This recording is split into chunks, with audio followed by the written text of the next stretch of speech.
अस्सलाम वालेकुम। Anees astro world पर आपको खुशामदीद कहता हूँ। आज अपने सिखाने के सिलसिले में बात करेंगे कैप्रिकॉर्न असेंडेंट चार्ट में मकर राशि लगन की कुंडली में बुर्ज जद्दी के जायचा में सूरज की प्लेसमेंट तमाम घरों में कैप्रिकॉर्न असेंडेंट चार्ट में तमाम घरों में उसका क्या रिज़ल्ट होता है उसके बारे में बात करते हैं। ये स्क्रीन पर आपके सामने चार्ट आ गया। मकर राशि लगन की कुंडली है। ये बुर्ज जद्दी का जायचा इसे कहा जाएगा और कैप्रिकॉर्न असेंडेंट चार्ट से बोलते हैं।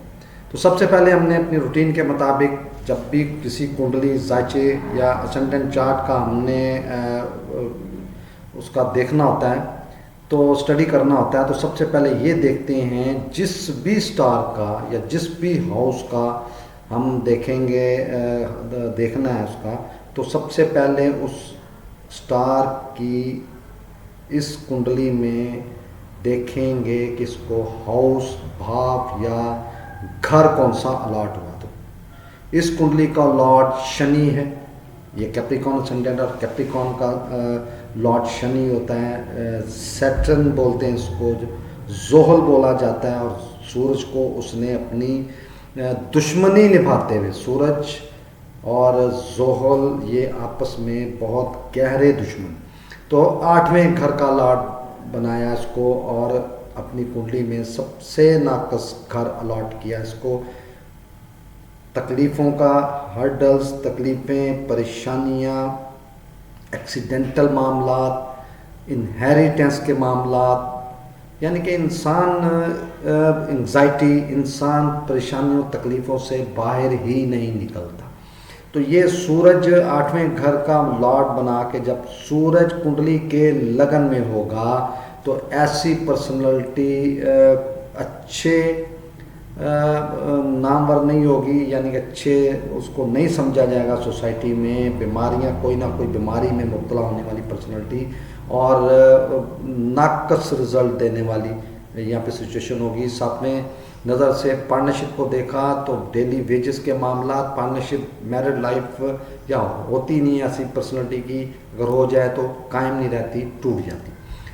कुंडली के दूसरे घर में अगर सूरज हुआ 8वें का लॉर्ड दूसरे घर में फैमिली के लिए नाकस मेलिफिक हो गया, फाइनेंस एसेट्स के लिए मेलिफिक हो गया। और इनहेरिटेंस का लॉर्ड जब फाइनेंस फैमिली में आएगा तो तबाह करके रख देगा अपने बावजदाद की जो एसेट्स होते हैं उनको ख़त्म कर देता है। 7वीं नज़र से 8वें घर को देखेगा तो ऐसी पर्सनैलिटी की एज लंबी होगी, ये एक फ़ायदा हो जाएगा। अदरवाइज़ तमाम जो मंसूबात उसमें नेगेटिव रिजल्ट मिलते हैं। कुंडली के तीसरे घर में अगर सूरज हुआ फजूल मेहनत का घर, छोटे बहन भाई, जिम्मेदारियाँ, मजहबी सफ़र, और 8वें घर का लॉर्ड जब तीसरे में जाएगा तो ये यहाँ पर नाकस रिजल्ट देगा। फजूल मेहनत करवा के रिजल्ट कोई नहीं मिलेगा, छोटे बहन भाइयों के साथ नहीं बनेगी, उनकी जिम्मेदारियाँ पूरी नहीं उठाएगा, मजहबी सफ़र भी नहीं कर पाएगा, अच्छा ही नहीं समझेगा। 7वीं नज़र से 9वें घर को देखेगा तो अपने बाप के साथ, वालिद के साथ उसकी नहीं बनेगी, मज़हब से दूर रहने वाली पर्सनैलिटी और अनलकी पर्सनैलिटी, इस तरह की सिचुएशन चलेगी।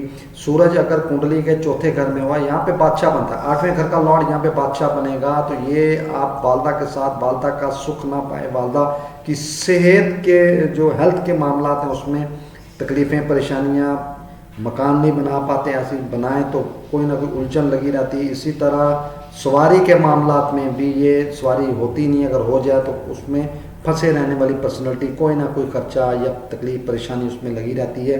7वीं नज़र से प्रोफेशन के घर को देखेगा तो प्रोफेशन एक नहीं होगा, बदलती रहने वाली पर्सनैलिटी होती है, प्रोफेशन बदलते रहते हैं। मुलाजमत, ये अक्सर मुलाजमत करते हैं ऐसे लोग, और मुलाजमत भी ये जा बजा मुलाजमत करनी पड़ती है, एक जगह पे टिक के काम नहीं करते।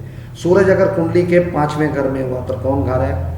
संतान, औलाद का घर है, एजुकेशन का घर है, ये अनसर्टन गेन और लव रोमांस का घर है। और 8वें का लॉर्ड जब यहाँ पर आएगा इस घर में तो नाकस रल देगा। औलाद का सुख, या तो औलाद संतान होती नहीं है, हो जाए तो उसका सुख नहीं मिलता, बच्चों से दूर रहने वाला, बच्चों के साथ नहीं बनती, बच्चों के लिए कुछ नहीं करता, और बच्चे भी जो औलाद होती है वो भी इसको अच्छा नहीं समझते। और यहाँ से 7वीं नज़र से जब 11वें घर को देखेगा तो ख्वाहिशात पूरी नहीं होती ऐसी पर्सनैलिटी की, बड़े बहन भाइयों के साथ नहीं बनती, लाभ के मामलात में भी अच्छे रिजल्ट्स नहीं होते। सूरज अगर कुंडली के छठे घर में हुआ तो ये एक विपरीत राजयोग की पोजीशन बनेगी। अगर इस कुंडली का लॉर्ड शनि, जोहल या जिसे सैटर्न कहते हैं वो अच्छी पोजीशन में हुआ तो ये विपरीत राजयोग की पोजीशन बनेगी यहाँ पर, और ये कोई ना कोई कामयाबी हासिल कर लेगा, जैसे मुलाजमत में या कर्जे के मामलात में या रोग के मामलात में कोई ना कोई यहाँ पर इसको अच्छा रिजल्ट मिल सकता है। अदरवाइज ऑल लाइफ इसकी कर्जे में, रोग, बीमारी में, बड़ी बीमारी जिसे कहते हैं, और मुलाजमत में, लिटिगेशन में गुजरती है। यहाँ से 7वीं नज़र से 12वें घर को देखेगा तो 12वें घर के मंसूबात में भी ये नाकस रिजल्ट देता है। कुंडली के 7वें घर में अगर सूरज मौजूद हुआ तो ये 8वें का लॉर्ड 7वें में, तो ऐसी पर्सनैलिटी की डाइवोर्स हो जाती, घर नहीं चलता, ये या एक से ज़्यादा शादियां करने वाली पर्सनैलिटी होती हैं, और मनमुटाव पार्टनरशिप में लगा ही रहता है, मैरिड लाइफ में लगा ही रहता है। डेली वेजेस के मामला भी अच्छे नहीं होते। 7वीं नज़र से लगन को देखेगा तो लगन ऐसी पर्सनैलिटी बीमार रहने वाली और सोसाइटी में बदनाम पर्सनैलिटी जिसे कहते हैं वो पर्सनैलिटी होती है। सूरज अगर कुंडली के 8वें घर में, वह स्वय राशि का हो गया, ये यहाँ पर एज का फैक्टर अच्छा कर देगा। एज बहुत लंबी होती है ऐसी पर्सनैलिटी की, एक्सीडेंटल मामला चलते हैं, इनहेरिटेंस, परेशानियां, दुख, तकलीफ़ें, इनहेरिटेंस के मामला पे भी नाकामी होती है। और यहाँ से जब दूसरे घर को 7वीं नज़र से देखेगा तो फैमिली के साथ नहीं बनेगी, फैमिली की बदनामी का बायस बनने वाली पर्सनैलिटी, एसेट्स उजाड़ने वाली या फाइनेंस के मामला में नुकसान उठाने वाली पर्सनैलिटी होती है। सूरज अगर कुंडली के 9वें घर में हुआ तो ये भाग्य का घर है, वालिद का घर है, मज़हब का घर है, अब्रॉड सफ़र का घर है, हाई टू हायर एजुकेशन का घर है। इनमें से कोई चीज़ भी ऐसी पर्सनैलिटी का सुख नहीं देखती। वालिद साहब के साथ बिल्कुल नहीं बनती, लड़ाई झगड़ा रहता है। मज़हब से दूर रहने वाला, मज़हब से उखड़ जाने वाला, मज़हब चेंज करने वाली पर्सनैलिटी। इसी तरह अब्रॉड सफ़र नहीं कर पाते, अगर कर जाएं तो नुकसान उठाते हैं। 7वीं नज़र से तीसरे घर को देखेगा, छोटे बहन भाइयों के साथ नहीं बनेगी, फजूल मेहनत करने वाला, फजूल सफ़र करने वाली पर्सनैलिटी। सूरज अगर कुंडली के 10वें घर में, प्रोफेशन का घर है, बहुत अहम घर है, और 8वें का लॉर्ड जब प्रोफेशन में आएगा तो प्रोफेशन नहीं रहने देता, कर्म नहीं रहने देता, और ये कोई ना कोई तकलीफ, परेशानी, इस तरह के मामला ऐसी पर्सनैलिटी के साथ चलते रहते हैं। 7वीं नज़र से जब ये चौथे घर को देखेगा तो वालदा का सुख नहीं पाते, ज़ाती सवारी, ज़ाती रहाइश का सुख नहीं मिलता ऐसी पर्सनैलिटी को। वालदा बीमार रहने वाली या खुदा ना खास्ता इनको उनका सुख नसीब ही नहीं होता।